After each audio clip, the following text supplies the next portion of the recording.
Jaya Radha Madhava Kunja Bihari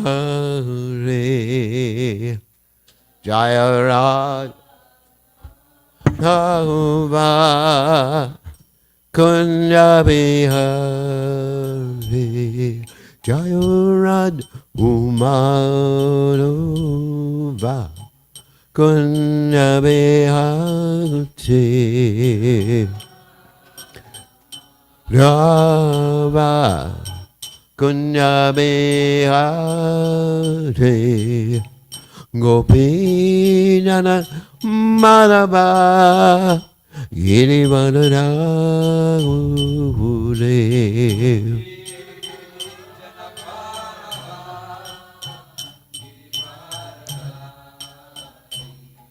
Gopi Jana Madhava Girivardhana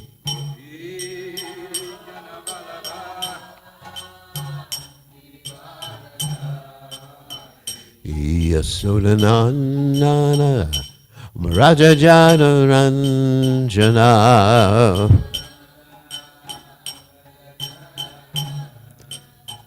Yasodanandana Raja Jana Ranjana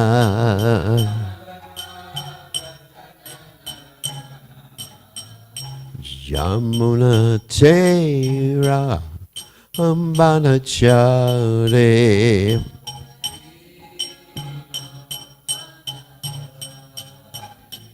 Yamuna Tera Banachare Tira Banachare Jaya Radha Madhava Kunja Bihari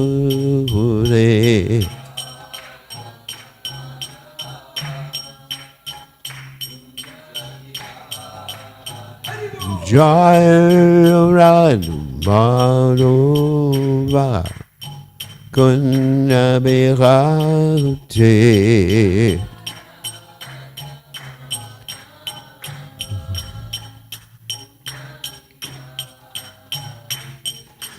Gopi Nana Madhava Girivardhana Lava Girivardhana Gopi Jana Madhava Girivardhana Jana Madhava Girivardhana Yasodanandana Raja Jana Ranjana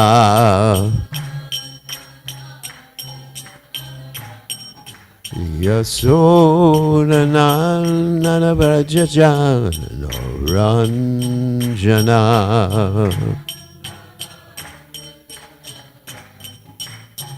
Yamuna Tera Banachare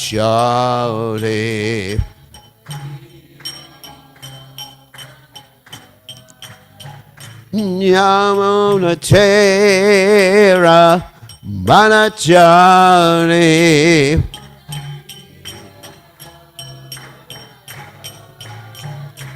Jaya Radha Madhava Kunja Bihari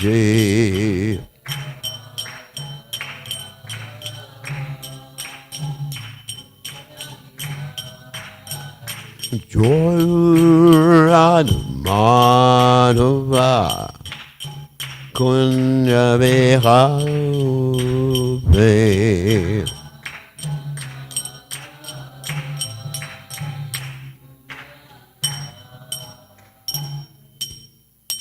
Jai Om Vishnupad Paramahansa Paravidagacharya also Tada Sajashi Shimad His Divine Grace Abhaya Charanada Bhaktivedanta Goswami Srila Prabhupada Ki Jai ISKCON founder Acharya Srila Prabhupada ki jai. Anantakoti Vaishnav Vrinda ki jai. Namacharya Srila Haridas Thakur ki jai. Prem se kaho Sri Krishna Chaitanya Prabhu Nityananda Shidwaita Gadadha Shivasati Gaur Bhaktivinoda ki jai. Shri Shri Radha Krishna Gopi Gopinath Shyamakunda Kunda Radha Kunda Giri Govardhan ki jai. Vrindavanam ki jai, Maturam ki jai. Jagadava Swami ki jai, Yamunamai ki jai. Shrimati Lasi Devi ki jai. Samaveda Bhakta Vrinda ki jai. Gaur Premananda Hari Hari Bom. All glories to the assembled devotees. All glories to the assembled devotees. All glories to the assembled devotees. All glories to Shri Guru and Gauranga Srila Prabhupada ki jai. Nama Om Vishnupadaya Krishna Prastaya Bhutale Srimati Bhaktivedanta Swamini Namani Namaste Saraswati Deve Gauravani Pacharni Nivashesha Shunyavadi Paschatcha Deja Tarani. So today we are reading from Srimad Bhagavatam, 10th canto, 64th chapter, texts 37 to 38. So it's showing the last verse here, so you got to go forward to the next verse. So we're just going to do the first verse responsively, and then I'll read the second verse. So, Om Namo Bhagavate Vasudevaya.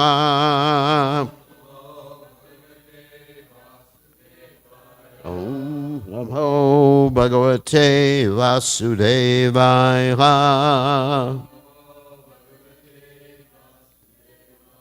Om Namo Bhagavate Vasudevaya.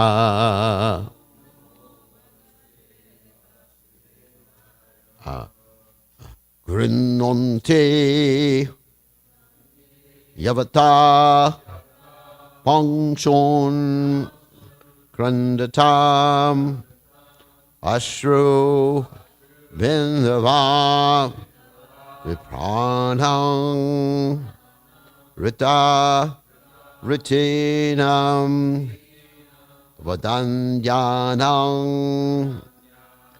Kutumbinam Rinante Avata Pangshun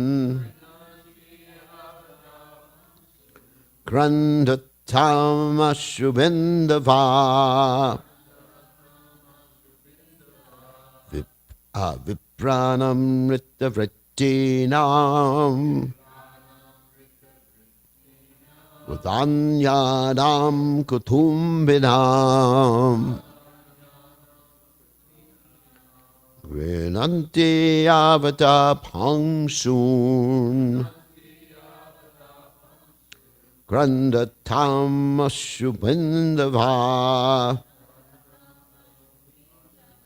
Vipranam Ritavritinam Vanjanam Kutumbinam Grinanti Avata Pangshun Krandatam Ashubindava Vipranam Ritavritinam Vandanyanam Kutumbinam. Okay.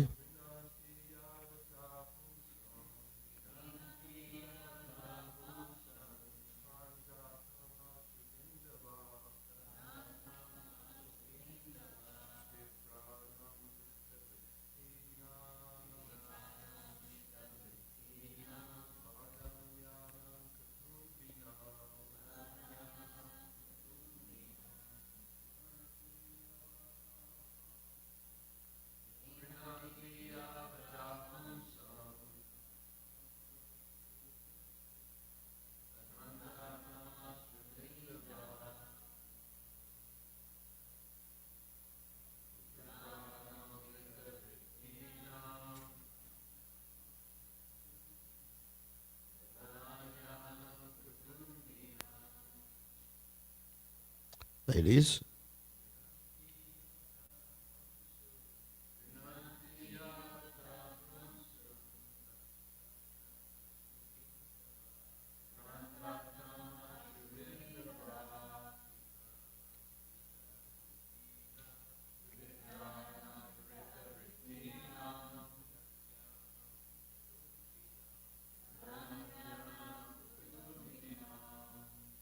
Ladies.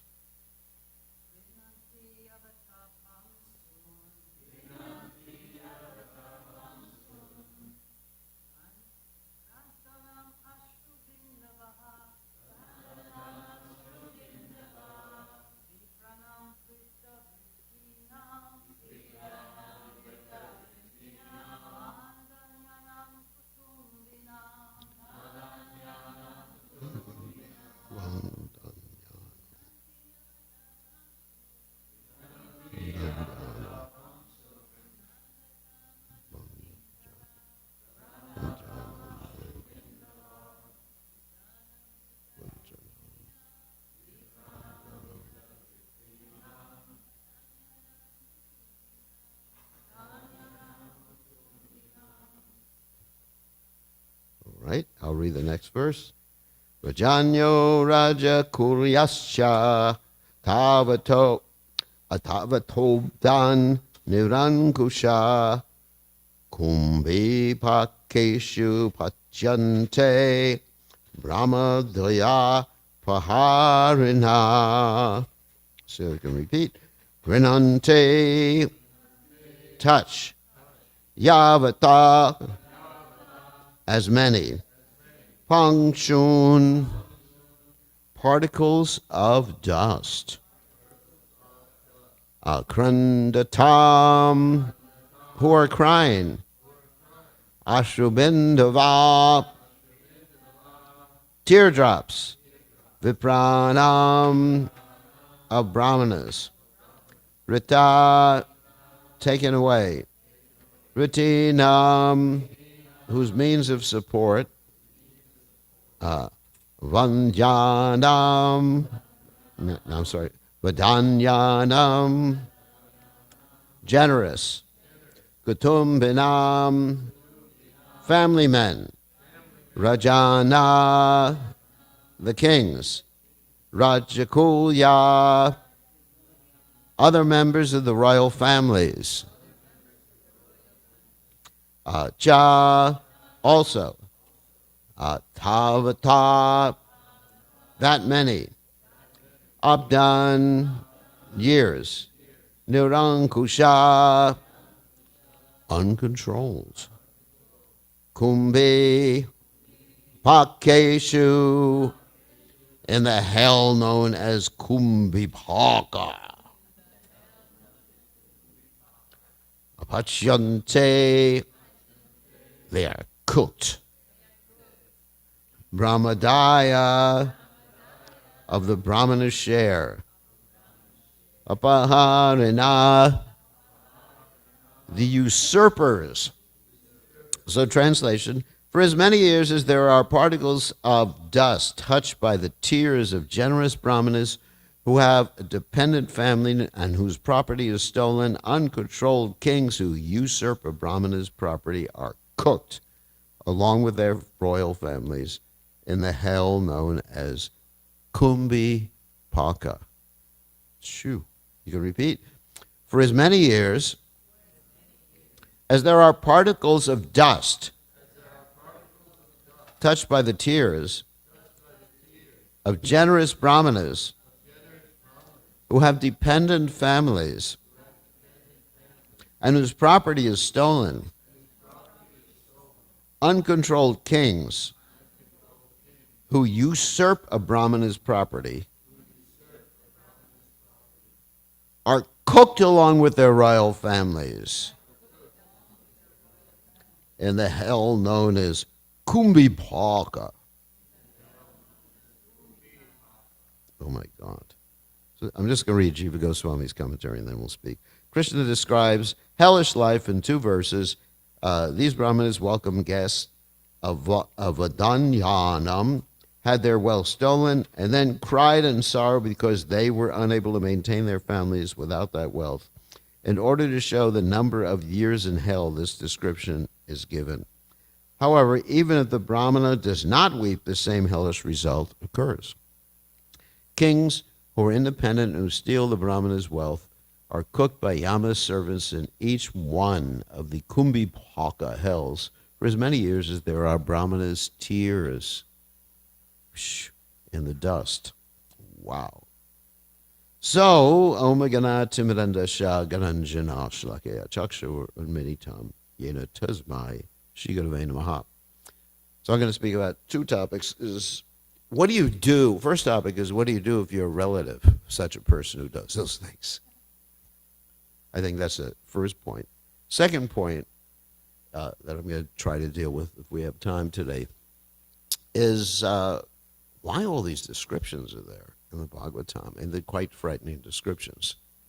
And, there's a reason for them. Okay, the first point is really easy. What do you do if you're in the family of such a person who's done this, whether it's a king or, temple president or something, or a devotee? You have to firmly and publicly renounce what they're doing, because you are also responsible if you don't correct something that's wrong. Actually, Prabhupada made that point really clearly, that sometimes a devotee would walk by a place where there's dirt on the ground, some plastic bag or whatever on the ground. They'd walk by. It's not my service, Prabhu. Right? Ever heard that before? It's not my service. And you're actually just as culpable for the person as the person who threw the bag or whatever on the ground. If you have the ability to correct something and you don't correct, or if you don't renounce the situation, like in the case of Maharaj Anga, he had a fantastic son named Vena. And Vena was doing all these things to the Brahmanas that are mentioned here. And so what did he do? He renounced everything. Gave it up. He said, this son is great because now it gives me an opportunity to renounce. So by renouncing, he didn't have to suffer. And actually he went back to home, back to Godhead. It's interesting. So we renounce the association of someone who commits offenses or does something like that. And especially if one has a position as a king and someone does something improper in your kingdom, you're held responsible for it.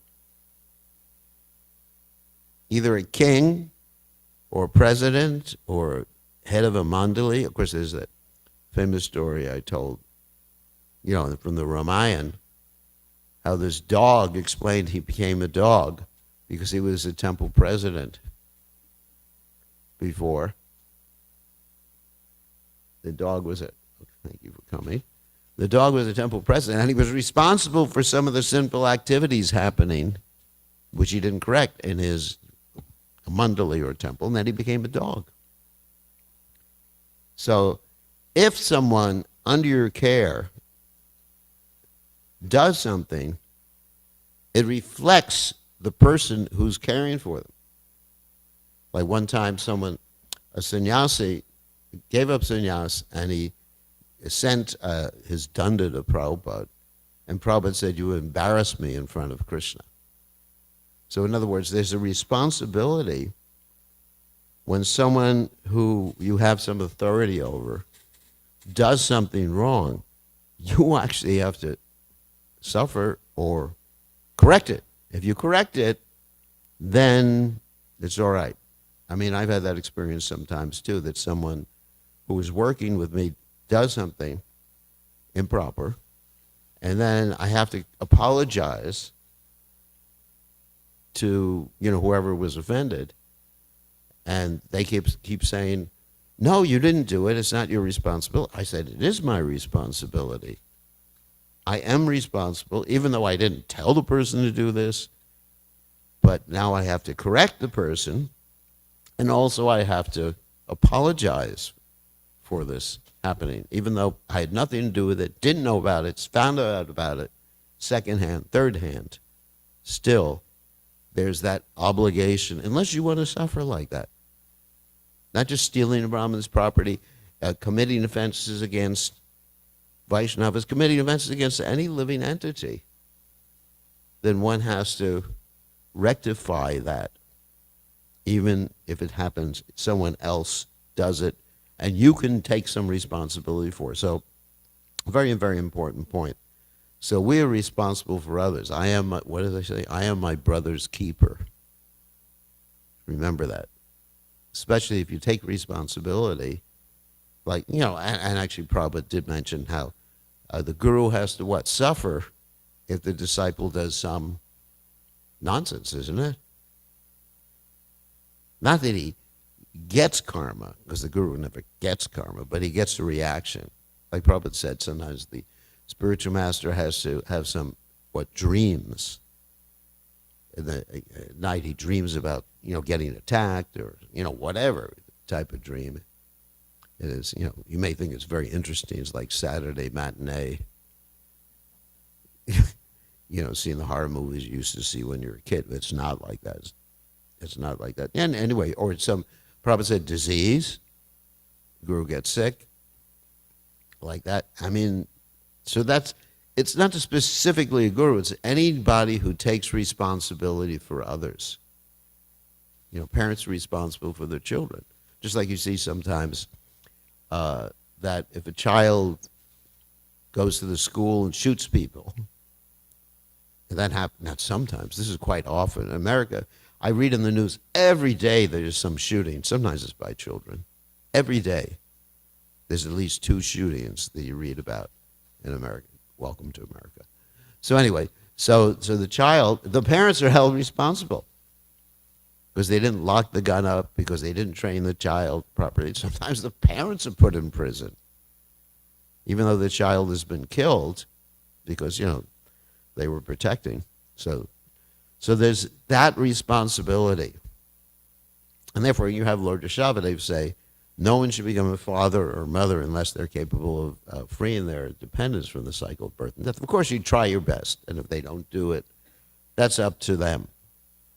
But, Krishna wants to see that we try our best. All right, so that's the first point. Second point, I thought was quite interesting. Why all these descriptions are there? In other words, how does it relate to me that all these descriptions are there? I'm not committing all the, verse after verse after verse, you have these descriptions. And not only there, but in so many other places in the Bhagavatam and the Vedic literatures, there's this heavy, heavy reactions to things. I'm just going to read something from the introduction to the 5th canto Srimad Bhagavatam, which is enough to scare the Jesus out of you. So anyway, Shukadeva Goswami, this is part of the introduction. Shukadeva Goswami describes the following 28 hells: Tamishra, Anda Tamishra, Raurava, Mahorava, Kumbhipaka, which we just heard about today, Kala Sutra, Ashi Patravana, Shukaramuka, Andakupa, Krimi Bhojana, that's the worms, Sandamshi, Tapta Shurmi, Raja Kant. Anyway, I'm not going to go through the whole list. There's a lot. And it's explained in the commentary, or the summary of the chapter. Person who steals another's wife, money, or possessions is put into hell known as Tamishra. A man who tricks someone and enjoys his wife is put into the extremely hellish condition known as Anda Tamishra. A foolish person absorbed in the bodily concept of life is on the basis of this principle, maintains himself or his wife as children by committing violence, is against other living entities, put into the hell known as Raurava, those where you get the Rurus, those nice people. So those who kill different animals and birds and then cook them are put into by the agents of Yamaraj into the hell known, this is what we heard today, Kumbhipaka, where they're boiled in oil, not even ghee. A person who kills a brahmana is put into hell known as Kala Sutra, where the land, perfectly level, made of copper, is as hot as an oven. The killer of a Brahmana burns in that land for many years. I'm not going to read all these things. Shh. Wow. And even any person does not receive or feed a guest properly, but a person who enjoys eating is put into the hell known as Krimi Bhojana. Now that shows you during the Sunday feast, of course we don't have the problem here, the devotees should serve the guests before they themselves eat. Does not receive or feed a guest. Krimi Bhojana. There, an unlimited number of worms and insects continuously bite him.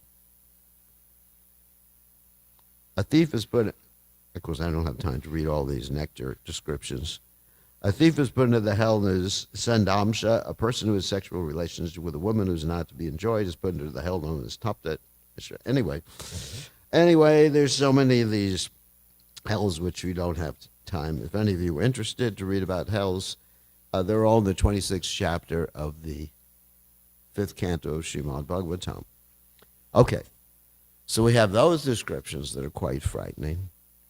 And then we have, other types of reactions that happen.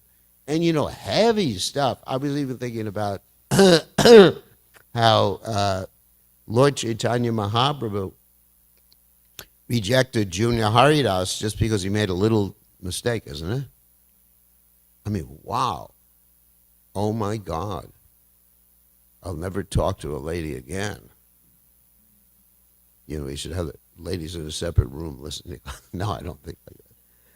But wow. Heavy reactions.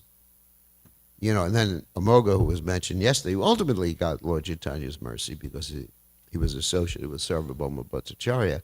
Amoga getting leprosy just because he said that Lord Chaitanya ate too much. Can you imagine? You get leprosy just because you said someone ate too much? Of course, he's God, but, or Vaishnava would be even worse. Or Parikshit Maharaj, who got cursed to die, because he did what he did.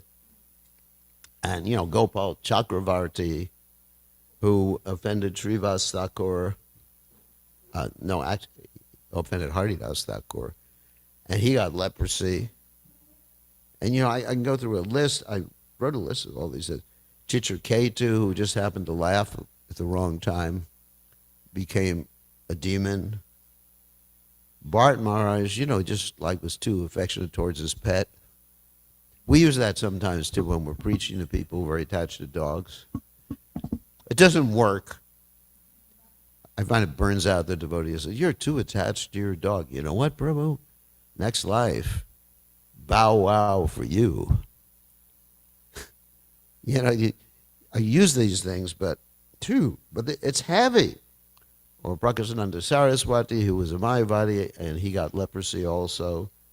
Of course, the Shobhari Muni. I mean, there's so many examples like that. And, you even have Prabhupada talk about devotional service is a razor's edge. You make a little mistake, and there's blood all over the place. And Prabhupada here was talking about straight razors, not the safety razors that we have. Straight razors, you can cut your ear off if you're not careful. They used to have barbers that did, I think they still have that, who use these straight razors. So, anyway, so why all these things? And I'm going to explain why all these things, and I'm going to use a acronym to describe why all these things. Because the Bhagavatam and the Vedic literatures understand that, with the threat of punishment or suffering, people will sometimes change their behaviors. It's not always effective, but it's one of the methodologies. Now, of course, we have Chanakya Pandit, who talks about all the different methodologies of changing behavior or getting people to do things. He talks about sweet words, right? And then he goes, sweet words, high position, you can become temple president, you become GBC, you become guru. Anyway. So So Chanakapanda goes through this whole list. Sweet word, high position. And there's bribery, right? You heard of bribery. There's also, finally you get to divide and conquer, and finally you get to this argumentum, what Prabhupada called argumentum ad vaculum. That means, well, actually before that there's the threat. If you don't do this, then what? You're going to get beaten. And then finally there's the beating. So there's different ways to motivate people to do or not do what they're not supposed to do, or do what they're supposed to do. So we have to understand, why is Krishna speaking so much about it? Why didn't he just say one time, you steal Brahman's property, you get some reaction. Let's get on to some other philosophy. Again and again and again, verse after verse after verse, and other things like that. Because he wants to drill it in. You got to have the fear of God, or the fear of doing something adharmic. And we also find, of course, in the Christian literatures, the Jewish religious literatures too, there's this fear of God. God is sometimes depicted as angry. And of course you have the Ten Commandments, and God says, thou shalt not do this. And then, of course, there's, thou shalt have no other gods before me. So there's this depiction that, scary. I mean, just like in the Old Testament, you have the Hebrews worshiped this golden calf when Moses was on the mountain. Anyone knows the story? So, and then he comes down, and because of that, they had to go 40 more years in exile before they hit the Promised Land. And because Moses broke the Ten Commandments, he could never even enter the Promised Land. Anyway, so you find all these different things. So that sort of motivation is for people who are not motivated by other things. So how do you motivate people, to do the right thing or not do the right thing? And there's an interesting acronym which I mentioned, which I learned by the grace of some of my training that I had when I was trained by people in the, sorry to say, but who are connected to the Israeli Secret Service, so Mossad. So there's this interesting acronym that is used. It's called RICE. It doesn't mean you feed people rice, okay? But it means something else, the motivation. And I'm going to explain how this motivation is used by Krishna in different times. RICE means, the first one is reward, which is similar to Chanakya Pandit's, bribery. And we use this. We find that in the Vedic literatures, what's called Shruti Pala. Shruti Pala means at the end of different chapters, you'll find anyone who reads this chapter will attain, a very opulent life. Like that, so there's this offering. And also spiritually, anyone who reads this goes back to home, back to Godhead. So there's motivation by reward. Bhagavatam does this. Bhagavad Gita does this. I'm going to explain it in an interesting context in a second and ask some questions of everyone here. So, and the next way you could motivate people is called ideology. In other words, what they believe in. I really believe that, if you're Christian, that Jesus is the only way, or a Muslim, that either you should be a Muslim or die, or something. Not all Muslims are like that. But anyway, so, what you believe, you really strong beliefs in something. That's really a strong motivation. Reward is not a strong motivation, actually. Because reward motivates you to like the rewards. I teach about this in empathic communication. But ideology is a very strong, very, very strong motivating factor. And the other one, that's C, R-I-C-E, remember? Rice. C is coercion, which is basically threats. threats that if you don't do this, this is going to happen. This is what we're reading right now. If you don't do that, or if you do that, you're in trouble, buddy. Kumbhi baka for you. You get in the vat of oil, and the Yamadutas are stirring it like that. Or if you don't take care of the guests at the Sunday feast, then guess what happens to you? You're in trouble. Krimi bojana, the worms start to eat. You become the Sunday feast for the worms. Krimi bojana. I mean, it's kind of nice. So, oh my God. So that's coercion. Okay, say uncle. Okay, uncle. Twist the hand behind the back. Otherwise, it'll break your arm. You put a gun to someone's head. Chant Hare Krishna. Like that. And so, and all right. And the last one, it's interesting. Because you learn how people are motivated so we can present Krishna consciousness as part of preaching. Most people will not be motivated by the descriptions we're reading today in the Bhagavatam because they've heard enough about it from the Christians, right? Unless surrender to Jesus, or what happens? Anyone know? You go to hell. And hell means it's kumbhipaka again.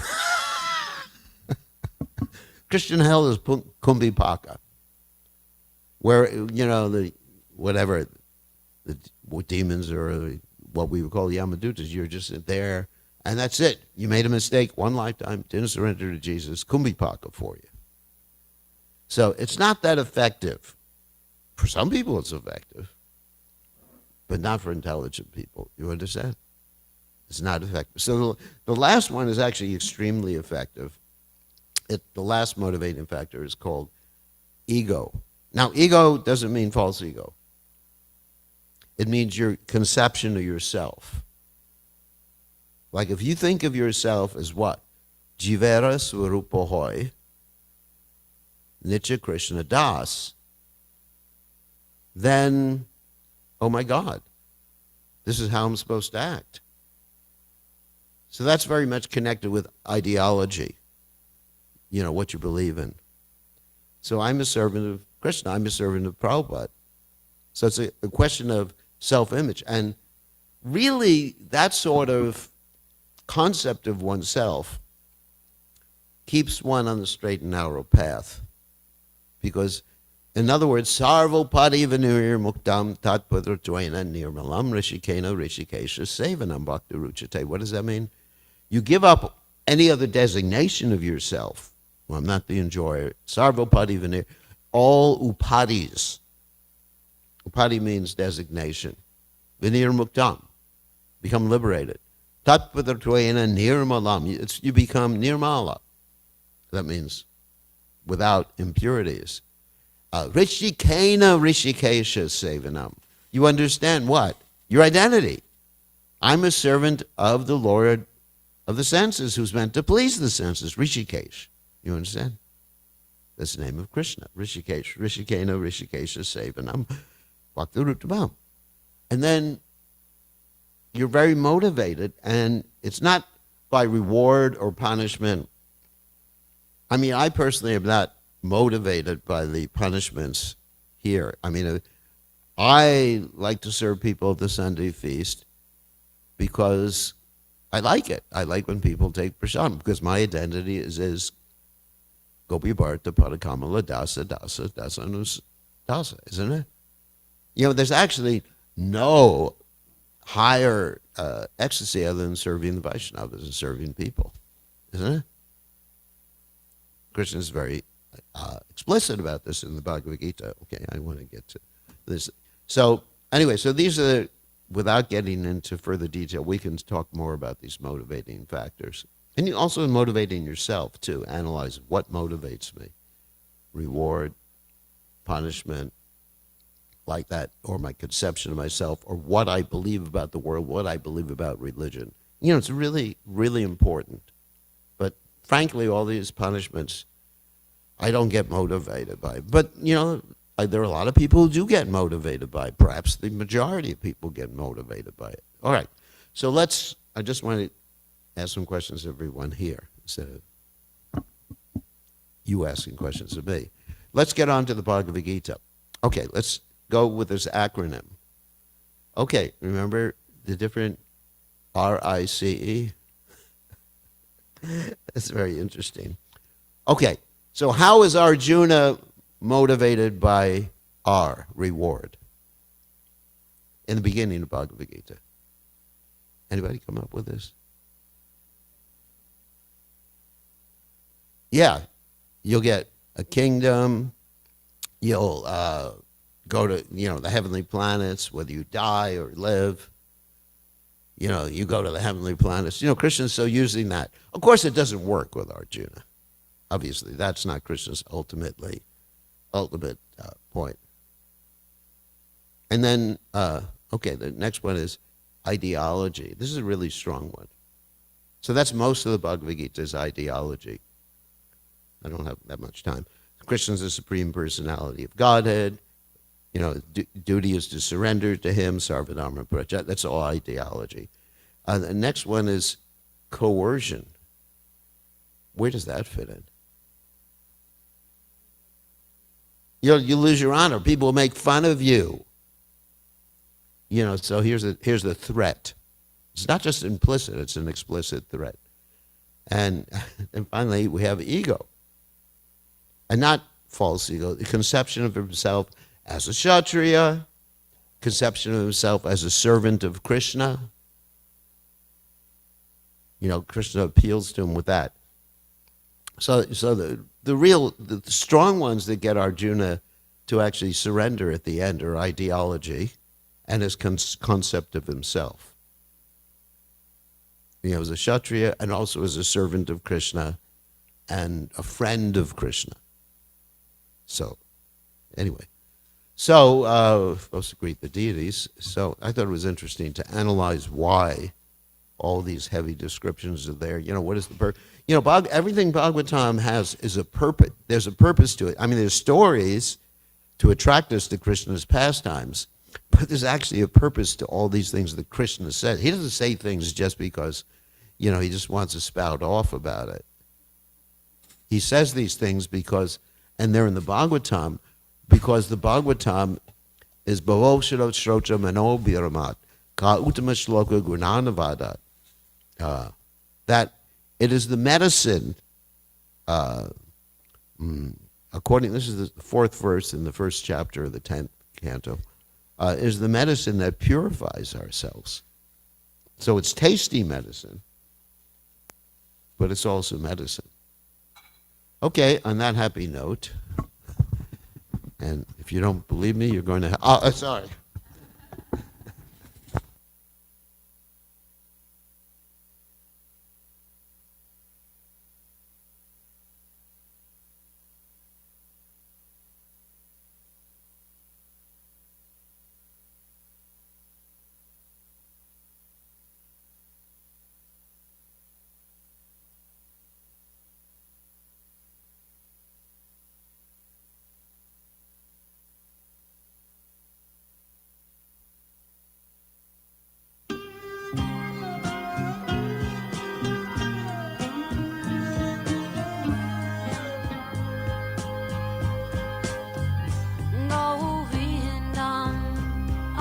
Purusham Tamaham Bhajami Govindam Adi Purusham Tamaham Bhajami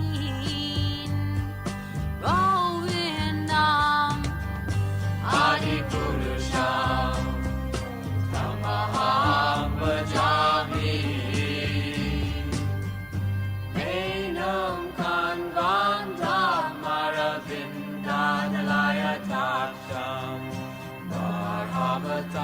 Samasitam Buddha Sundarangam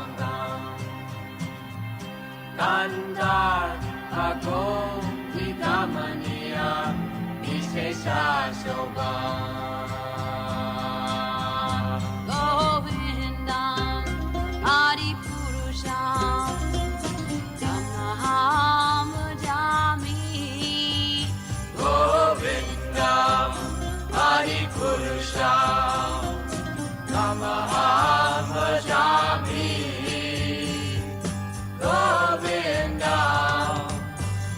Adipurusham Namaham Bhajami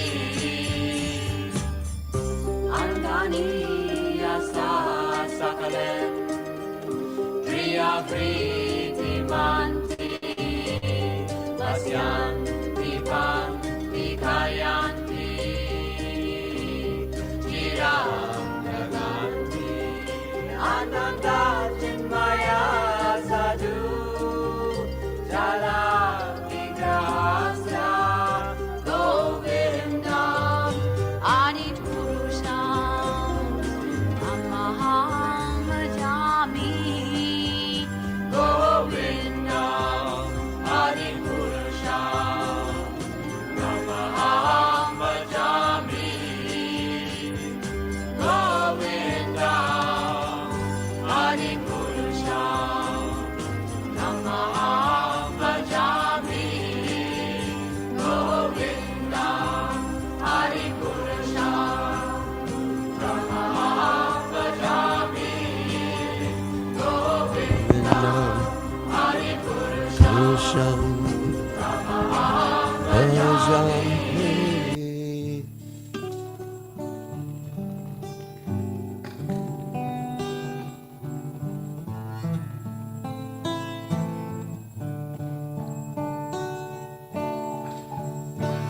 Namo Vishnupadaya Krishna Pristaya Bhutale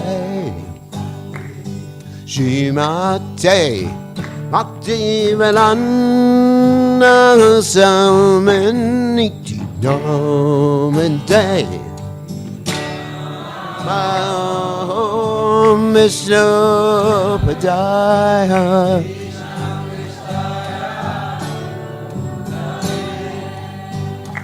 Shrimate Bhaktivedanta Samaniti Namante Namaste Saraswati Deve Gauramani Vacha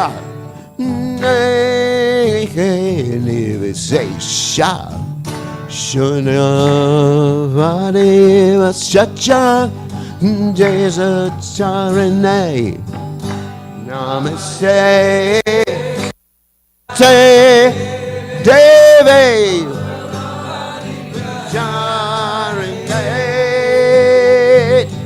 Sesha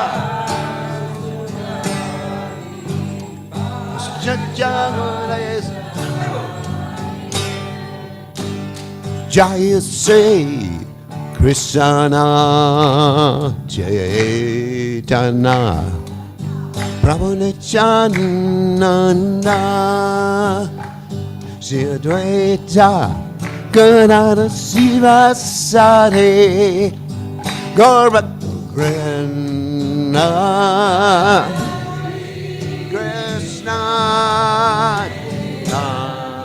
Nana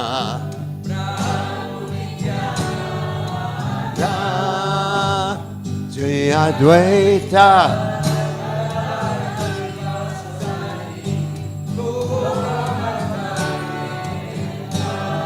Shri Krishna Nirana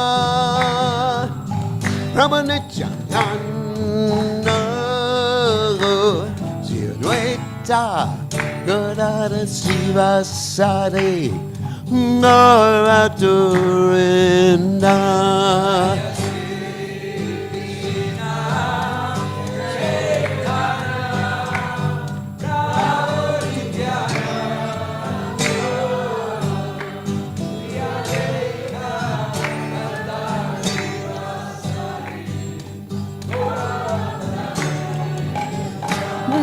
Sri Krishna Chaitanya Ramanityananda Sri Advaita Gadadhara Sivasari Gaurabhakturinda Krishna Chaitanya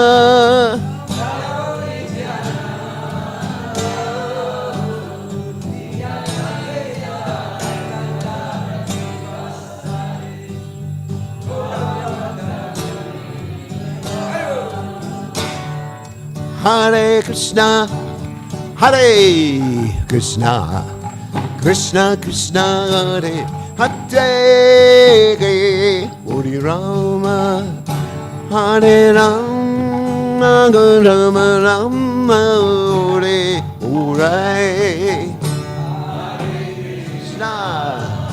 Hare Krishna, Krishna Krishna, Hare Hare, Hare Rama, Hare Rama, Rama Rama, Hare Hare, Hare Krishna, Hare Krishna, Krishna Krishna, Hare Hare, Rama, Hare Rama, Rama Ram, Hare Hare, Hare Krishna,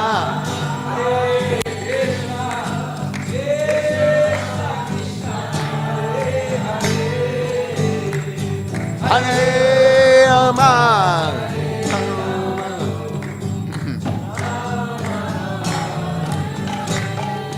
Hare Krishna, Hare Krishna, Krishna Krishna, Hare Hare, Hare Rama, Hare Rama, Rama Rama, Hare Hare, Hare Krishna.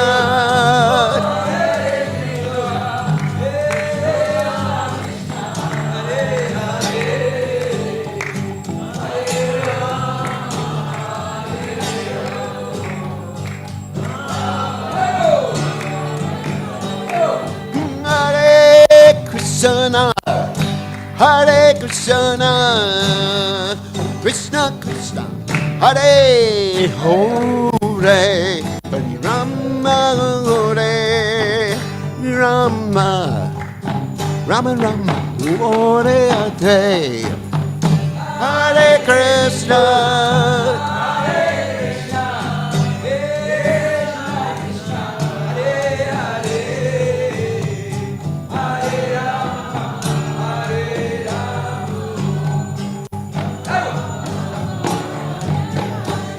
Hare Krishna, Hare Krishna, Krishna Krishna, Hare Hare, Hare Rama, Hare Rama, Rama Rama, Hare Hare.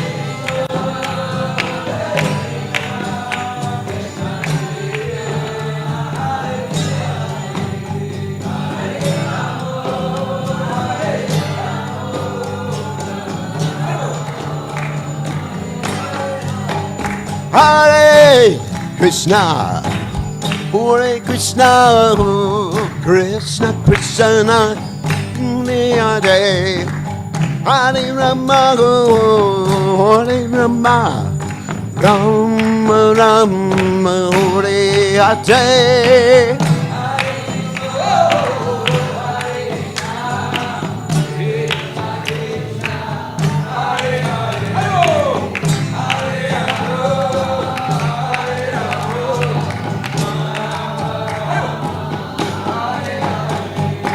Hare Krishna, Hare Krishna, Krishna Krishna, Hare Hare, Hare Ram, Ram Ram, Hare Hare.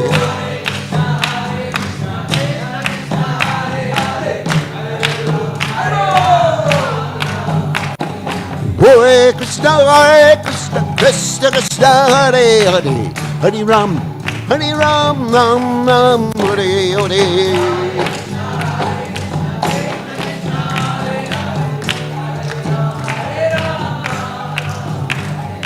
Hare Krishna, Krishna Krishna, Hare Hare, Hare Ram, Ram Ram, Hare Hare.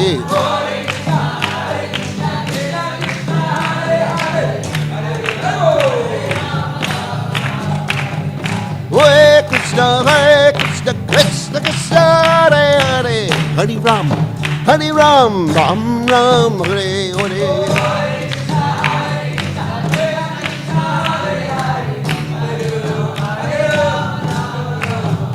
Jaya Radha Golokananda Golokananda Trakate.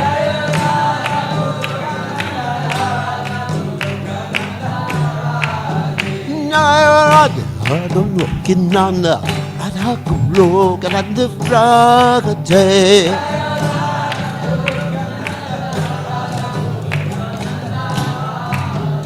Jaya Radha. Hey! Rante, rante, rante. Rante,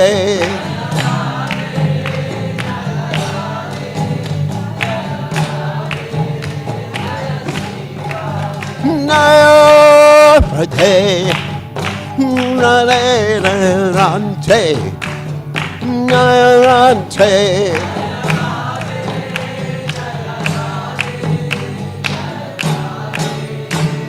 Jaya Shri Radhe.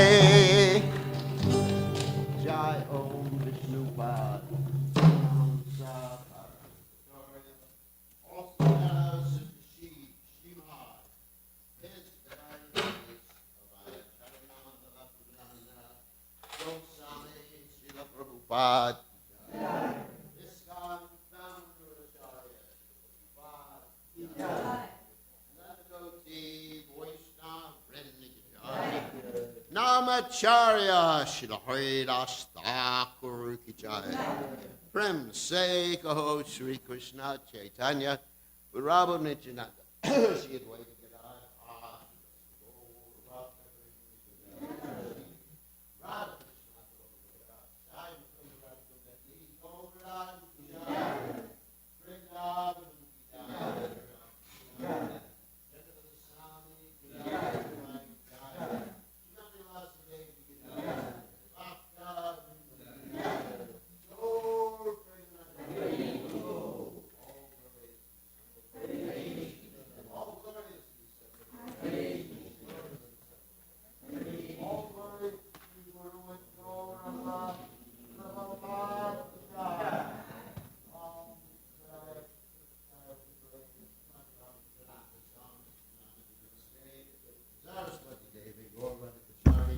Shunyavadi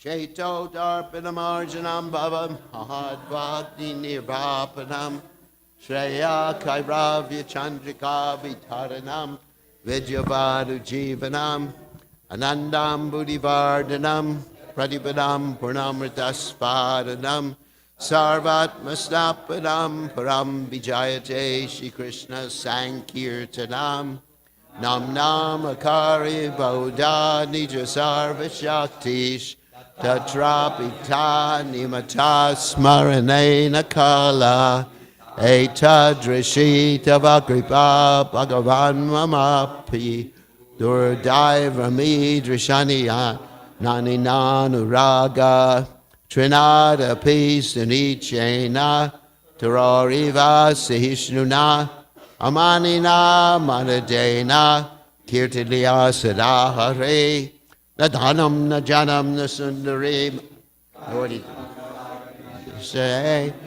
Mama Janmani Janmanishvare Bhavatad Bhakti Radhaitiki Twaye Ainanda Tanujakengaram Patitam Mam Vishame Bhavam Buddho Kripayat Avapada Pankaja Stajaduli Sadrasam Vajantiya Nayanam Galuda Srudaraya Vadanam Gadgada Rudya Kira Pulaka Nichatamba Pugada Tavanama Graneba Vishyati Jugaitam Nimishena Chakshusha Pravishaitam Sunyaitam Jagat Sarvam Govinda Vidahena Me Ashli Shavapada Manastumam Adarshanam Amritam Karotuva Yata Data Bhavadata Lampato Matprananatas to save an Abraham.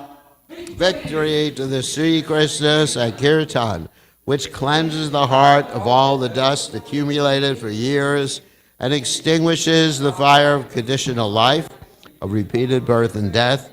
This Sankirtan movement is the prime benediction for humanity at large because it spreads the rays of the benediction moon. is the life of all transcendental knowledge. It increases the ocean of transcendental bliss, and it enables us to fully taste the nectar for which we are always anxious. O my Lord, congregational chanting of your holy name alone can render all benediction to living beings, and thus you have hundreds and millions of names like Krishna and Govinda.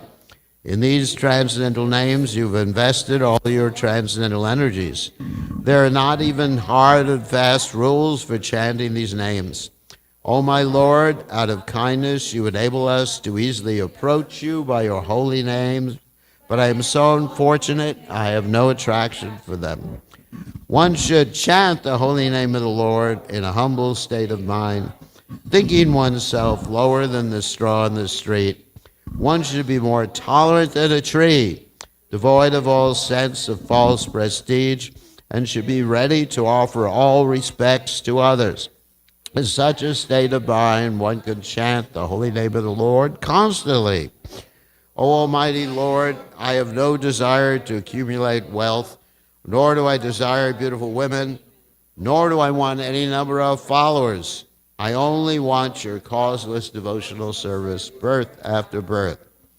O son of Maharaj Nanda Krishna, I am your eternal servitor, yet somehow or other I have fallen into the ocean of birth and death. Please pick me up from this ocean of death and place me as one of the atoms at your lotus feet. O my Lord, when will my eyes be decorated with tears of flowing constantly when I chant your holy name? When will my voice choke up? And when will the hairs of my body stand on end at the recitation of your name? O Govinda, feeling your separation, I am considering a moment to be like 12 years or more. Tears are flowing from my eyes like torrents of rain, and I am feeling all vacant in the world in your absence. I know no one but Krishna as my Lord, and he shall remain so, even if he handles me roughly by his embrace, or makes me broken-hearted by not being present before me. He is completely free to do anything and everything, for he is always my worshipful Lord, unconditionally. Shikshashtaka ki jai. Jai. So, Santosh stressed the deities today, and as usual, great devotion and a lot of extra flowers. What are those pink flowers in the front? Those are lotuses. I thought so. Wow. Where did they come from? I didn't think Champaka was growing lotuses. Yeah, you needed like a pond or something like that to grow them in. So these are beautiful.